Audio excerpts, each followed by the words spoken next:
So when I first saw that this story, this collection of stories was in the lectionary for this week, I really wondered if there was anything new to say about them. They've been really well chewed over for centuries, and I guess most of the sermons on them have said something along the same kind of lines. Something like, well, we're all lost, aren't we? Because that's what the stories are all about. That's what brings the three of them together. They're all about lost things, lost people. And most of the messages I've ever heard have gone along the lines of, well, we're all lost, it's probably our own fault. Unless and until we allow ourselves to be found again, then life's going to be pretty miserable and unfulfilled. So when I sat down with these stories, I thought, I'm sure everybody in this church will have heard that before, and they've probably done something about it. So I asked myself a rather different question. I thought, I wonder what these stories might look like if we view them through the spectacles of what we see around us every day in Scotland at the moment. So that's the journey I want to invite you on this morning. Not so much a personal journey, but connecting these stories with issues that I suspect most, if not all of us, struggle with one way or another. So first of all, the sheep. I imagine there's nobody here today who knows the first thing about keeping sheep. When I lived in rural Aberdeenshire, which I did for quite a number of years, I definitely would never have said that. In fact, I wouldn't have said anything about sheep because I would have known there'd always be somebody in the congregation who would put me right about some minor detail about what it means to be keeping sheep and what you need to know in order to do it successfully. So I'm pretty confident in talking about sheep here. I don't imagine that there are many people who have sheep in their backyard in the West End of Glasgow, but there's always an exception, isn't there? So if you're the exception, you'll just have to accept my ignorance about what it means to keep sheep. I'm more confident, though, in suggesting that we might well have a few romanticised images of sheep and their shepherds. Have you ever thought about how strange it is, in one sense, from our perspective anyway, that some of the leading lights in the Bible were shepherds? Right at the early parts of the story, you've got Moses, then you've got King David, who, while we remember him as King David, started off life as a shepherd. And shepherds are always described as good people. They're always described in very warm terms as people who are concerned for their flocks, who look after the little lambs. And more recent artists have depicted them as good people who really care for their flocks, who go the extra mile to look after them. And of course, it's used as an image to say, well, yeah, shepherds are really caring people, and that's how God is. So the shepherd, the picture of the good shepherd, has been applied to God. God is like a shepherd. There are many passages in the Bible that tell us that. Think Psalm 23, which we even have as a hymn, "The Lord's my shepherd, I'll not want." God's good. Shepherds are good. And Jesus himself is described as the good shepherd.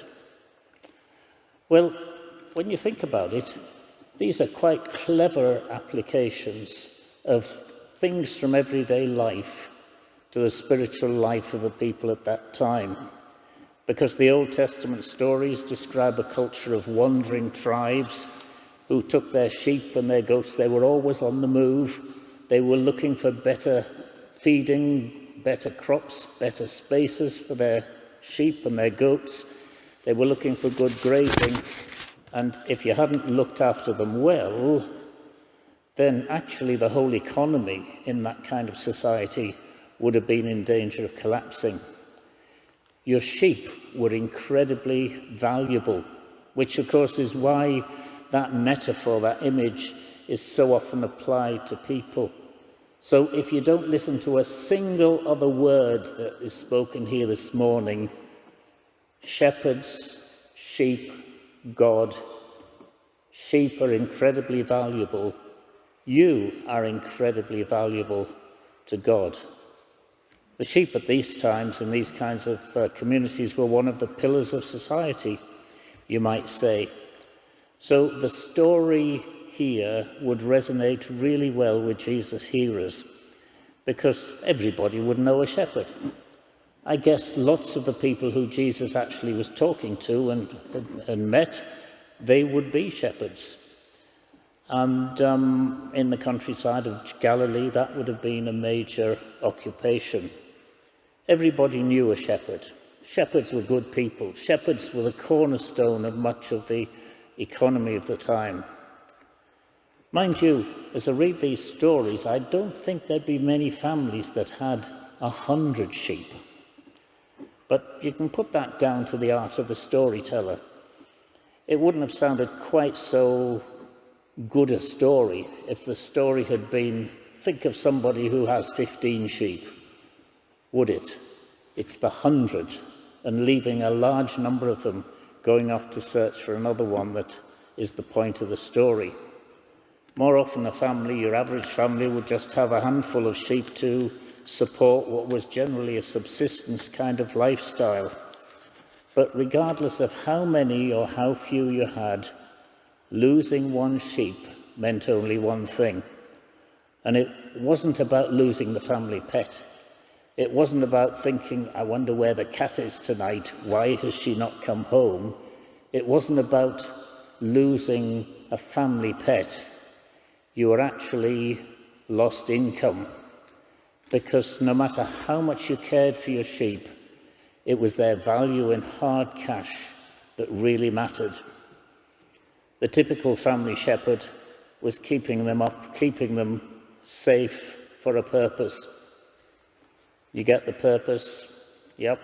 They were being fattened up, sold on to rich people, and they would be the ones to enjoy them, as in they would enjoy a feast on the meat that the sheep provided. And no matter how much a shepherd loved their flock, they were always going to end up on somebody's dinner plate. So you can see why, when I think of this picture today, that sure, it was a good picture, a great picture actually, in that kind of society, but you can see why I think we might need to find some other metaphors to use today in our efforts to say something useful about God. Maybe I will on a future occasion. But for today, the story of lost income speaks powerfully enough, and the struggle to make ends meet is still very much with us, especially for the youngest and the oldest among us. So the loss of one sheep wasn't a romanticised concern for that particular little sheep. It was help. I'm going to be poorer than I deserve to be. I need to find this sheep, because actually otherwise my family will be struggling. Isn't that where so many people find themselves today? The cost of education, the cost of food, the health service, rent, the thousands of young people who will never be able to afford the sort of houses that their parents could when they were the same kind of age.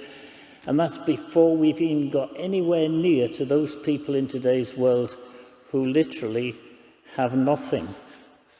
Poverty and the need to address it is now so deeply rooted in our expectations that comedians are making jokes about it. You make jokes about things when you're embarrassed and you don't know what to say, but you feel a need to say something.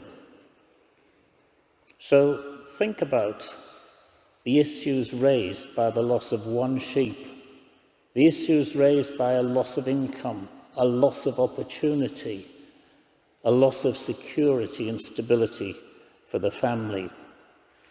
Let's just park that as a question for now. We have no sheep. I don't think anybody here has sheep, but I'm sure if you do, you'll put me right at the end of the service. If it just so happens that you've got sheep in your back garden, or you know somebody who does. And of course, this being the West End of Glasgow, it wouldn't surprise me in the slightest if somebody has a sheep somewhere. We have no sheep. but I wonder what things are so important to us for our own well-being, not to mention the financial stability of society, that we would drop everything else to go and search for what's been lost, which is actually the point of that story. But then there are 3 stories here, and story number 2 is the story of the lost coin. And if the lost sheep was about the economy, this one points us to another thing that we struggle with today: lost relationships. Because you see, I have a few coins in my pocket here, but the coin that this woman lost, it wasn't just any coin. It wasn't like having a hole in your purse or your pocket. In fact, even as I say that, I wonder how many of us even get that imagery today. I wonder how many of us have any coins with us here today, because we never have coins anywhere on our own persons, do we?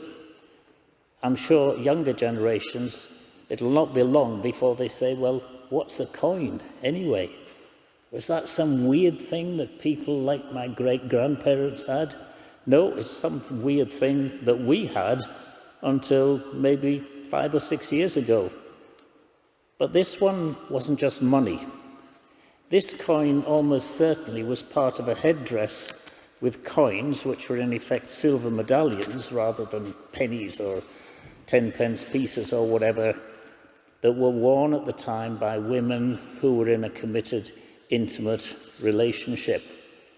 The coins were on a kind of headdress, which was, I guess you'd say, the equivalent of an engagement ring in today's Western culture. So losing one of them was a really big deal. It wasn't like you'd have less cash to pay for this week's groceries. It was more like something that could lead to a complete collapse in your relationships, not just with the significant other, for whom the coins would be very important, but with all your wider family networks, because they would have been the ones who gave them to you in the first place. So no wonder this story depicts somebody turning the house literally upside down in search of the lost coin. Because if the coin wasn't found and restored to its rightful place in the headdress, there would literally be hell to pay, not just in your own family, but among the wider community, who would say, look, there's that woman.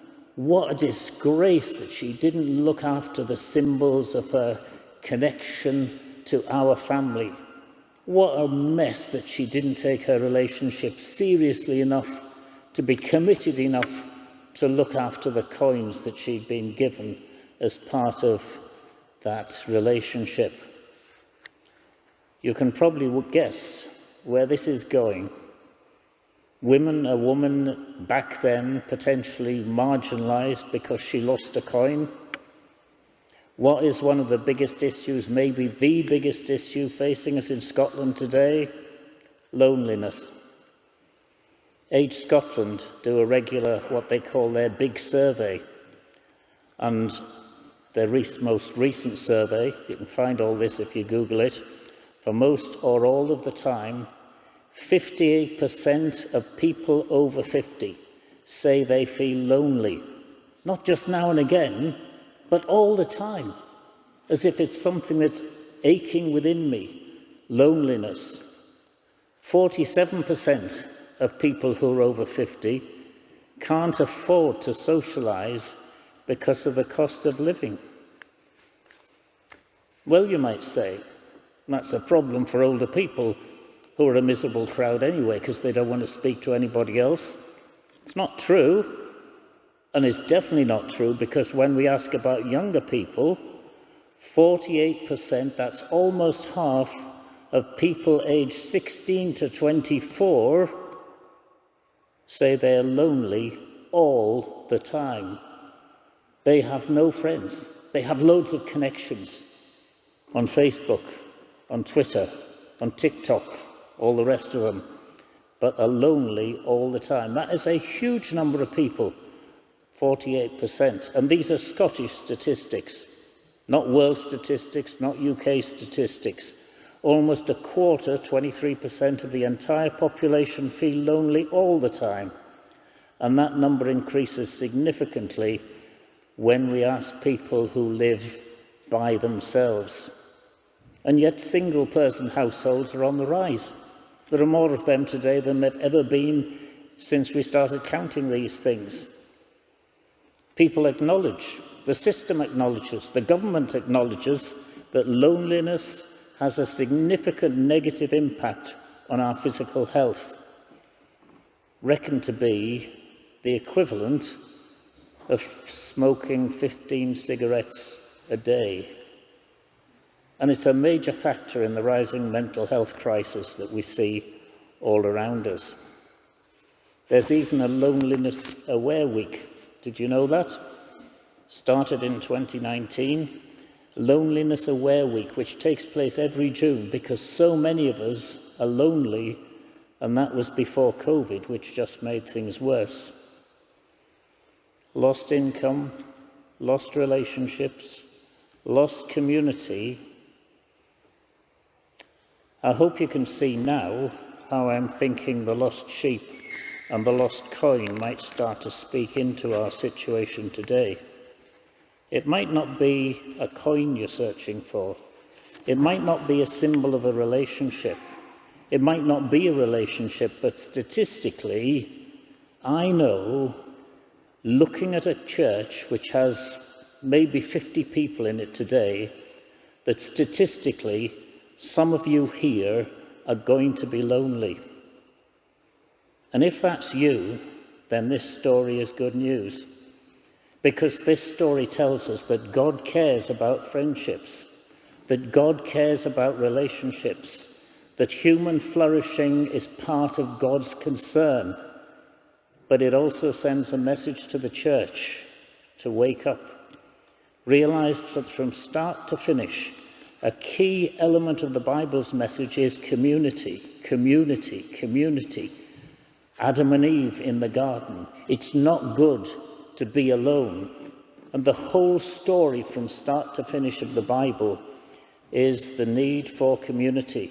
Starting in the garden with that pair I've just mentioned, ending in the divine celestial city in the book of Revelation. And all the stories and so many stories in between are about how to form community, the importance of community, not just as a concept, but as actual relationships at the very heart of the gospel. Which brings us to this third story. We've had 2 lost things already here, and now we come to the story of the lost son, otherwise known as the prodigal son. Isn't it interesting how even in the labels we stick on Bible stories, we shift the problem onto somebody else? It's the prodigal. He was a bad guy. He did bad things. It was his fault.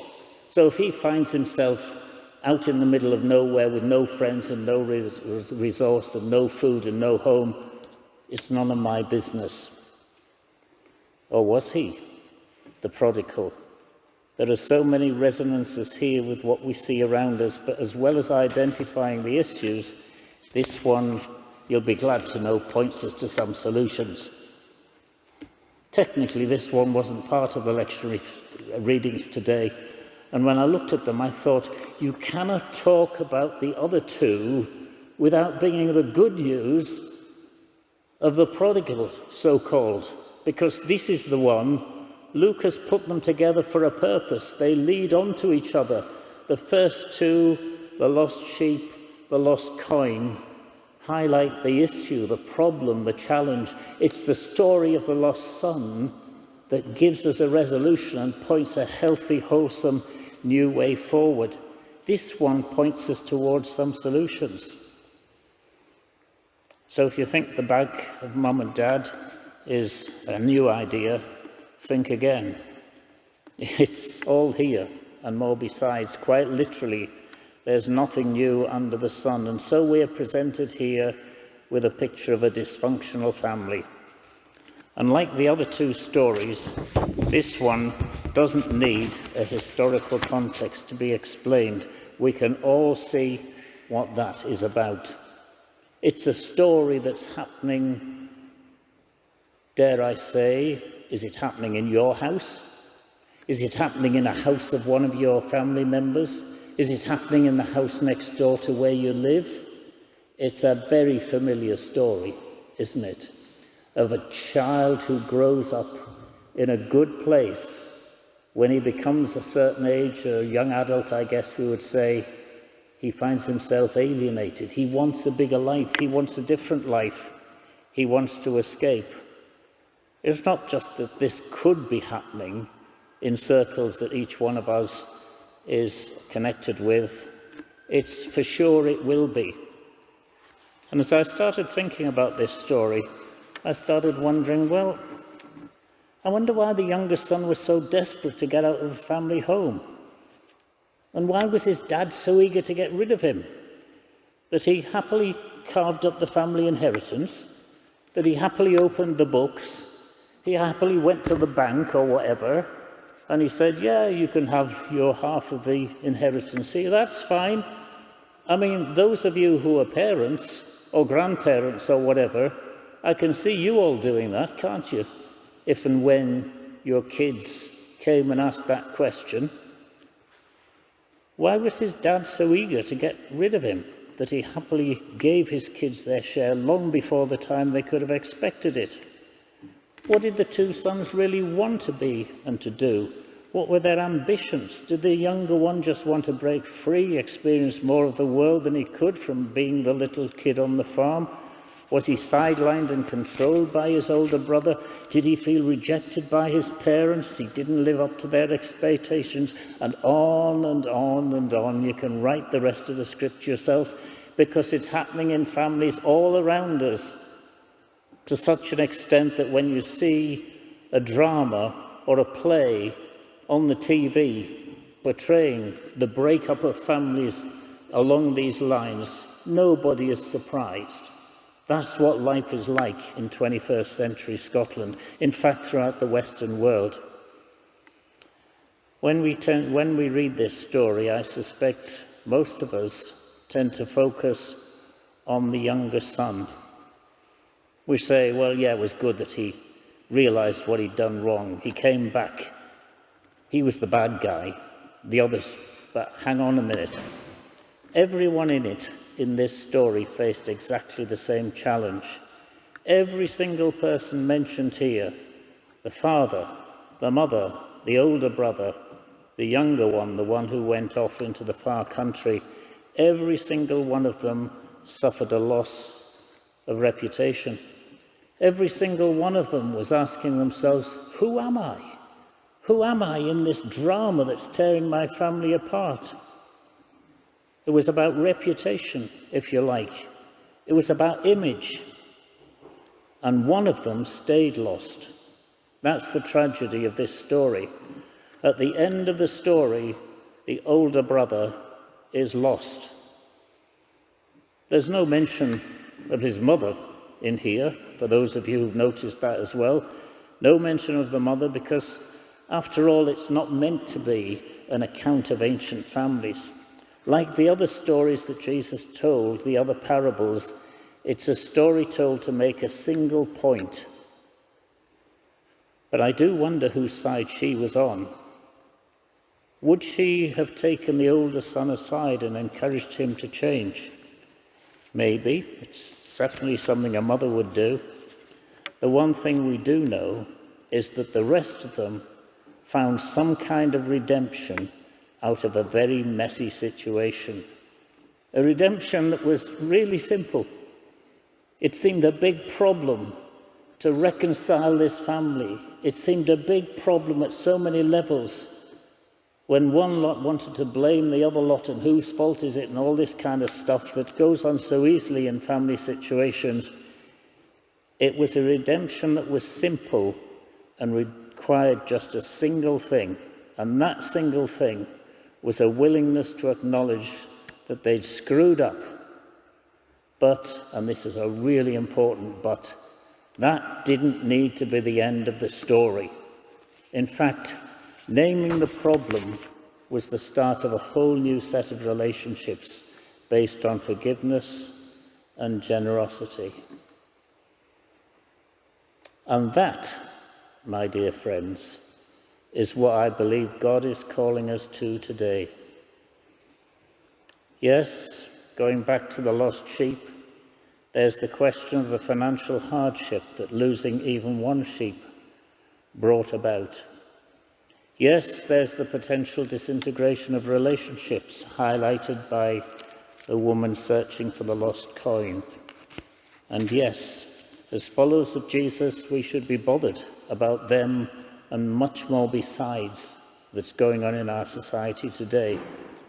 But this final story tells us that having the spiritual power to do that will start with getting our own house in order.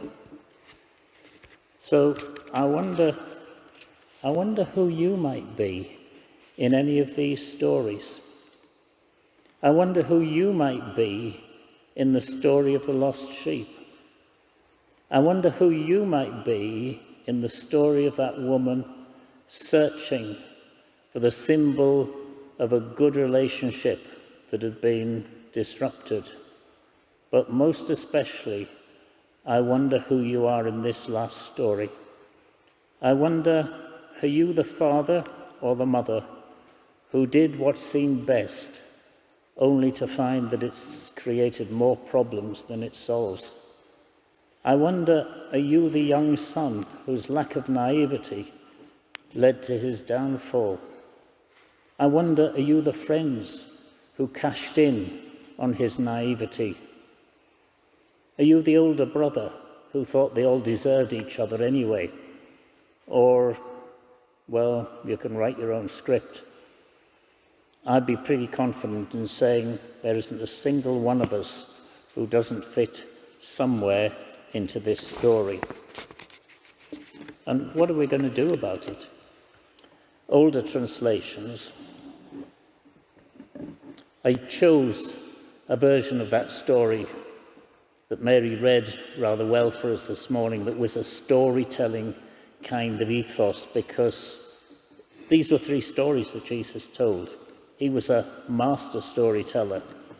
But in some older translations that turn good stories into a kind of academic text almost, there's this statement, that back in the mess that he found himself, the younger brother, quotes unquotes, came to his senses. I wonder what that would look like. I wonder what it would mean for you as an individual to get that clear focus on whatever it is that's your challenge in life today. I wonder what it would mean to get that clear focus on what's going on in relationships today. I wonder what coming to our senses would look like for the church. I wonder what it would look like for this church. I wonder, have we been misled by following trendy ideas? Have we done the equivalent of the young son and squandered the core message that was entrusted to us? Have we ended up with a spiritual equivalent of pig food? I meet loads of people who would call themselves spiritual searchers today. I've met them in the context of many spiritual fairs, psychic fairs, that I've been involved in ministry with. And I kid you not, none of these people who are self-consciously searching for spiritual meaning and purpose in life, none of them would set foot in the church. Not just this church, but any church. Because we see us as not being concerned with this kind of spiritual concerns that would bring healthy living and healthy futures to other people. I wonder what that would look like to come to our senses. I wonder, have we been misled in so many ways, and what would it mean for us to return home like the prodigal? Put like that, the questions can sound challenging, if not confusing, and they are. But the good news of this story is that when we acknowledge the mistakes of the past, we can retrace our steps, knowing with confidence that God is still there waiting for us to return. And that's the point of the story that Jesus tells. The point isn't in all the details. The point is, no matter where we find ourselves, alienated from ourselves, alienated from our families, alienated from everything that's going on around us, God is out there looking for us and ready to welcome us home with open arms. That's good news. And then God says, the message of this parable is, from that open-armed, open welcome space, we can sort out all the other stuff. We can address the things that have been lost. We can work backwards. This is the key to how to make a difference with the others. I don't know which bits of these stories speak to you, but that's how they spoke to me as I was thinking about them 2 or 3 days ago this week. Was here are stories that it's easy to put into a bracket and think, that was then, this is now, what does this have to say to us? Well, I'm curious enough to hang out here on an hour on a Sunday morning to maybe get some kind of insight, but fundamentally on a Tuesday afternoon, none of this is going to make any difference, when actually this is the one story that does make the difference. This is the one offer that God makes to us, that no matter where we are on the spectrum of being self-sufficient or at the end of ourselves, God is there for us. God is the welcoming parent who is there to welcome us home, to lay out the feast, to actually acknowledge the mess that we've been in, but to create and craft for us a new way forward. And that, my dear friends, is what the gospel is all about. That's why it's good news, that no matter what is the pigsty we've come from, where we find ourselves at the end of ourselves, at the bottom of ourselves, God is there. God is welcoming. God is waiting for us just to say the word and to return. I could bore you with stories from my own experience of how that happens, how that has happened in my own life, in the life of people I've known. But actually, maybe the best thing we can do right now is to move on to a well-known hymn which actually encapsulates this. Written by John Newton, who was a slave trader, the very dregs of society, you would say, yet at another level, somebody who looked like he had it all together, because he was rich and famous, as you would be back in his day, selling and buying people across the world. Amazing grace, how sweet the sound. There is no mess in anybody's life here that is too messy for God to redeem. There is no dysfunction in any family here that is so broken that the Spirit of God can't make a difference. Reconciliation is at the heart of the gospel. Whether it's the lost sheep, somebody coming to look for you, whether it's the lost coin, messy relationships, or whether it's the lost son and the lost family, actually, because they were all in a bit of a mess until they got reconciled.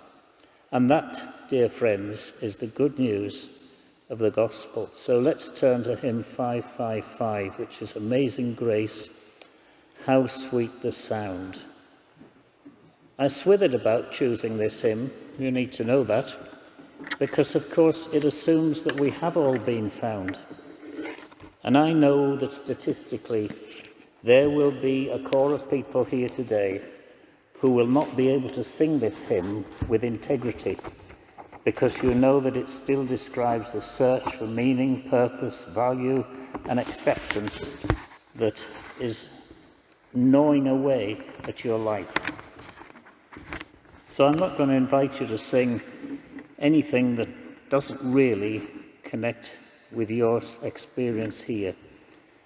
And if you do if you are one of those people who is lonely, one of those people whose life is broken as a consequence of broken relationships or whatever, if you're one of those people who would like prayer, then just speak to either Olive or myself at the end of the service, and one of us will be happy to pray alongside you and bless you individually as you struggle with whatever it is, because that also was the key to a new life in every one of these parables, was the acceptance of help, the recognition that we are struggling, the recognition that God's Spirit is there to make a difference, to be alongside us, and that God is always welcoming, but never forceful. So let's turn to number 555 in our hymn books, and we'll rise to sing Amazing Grace.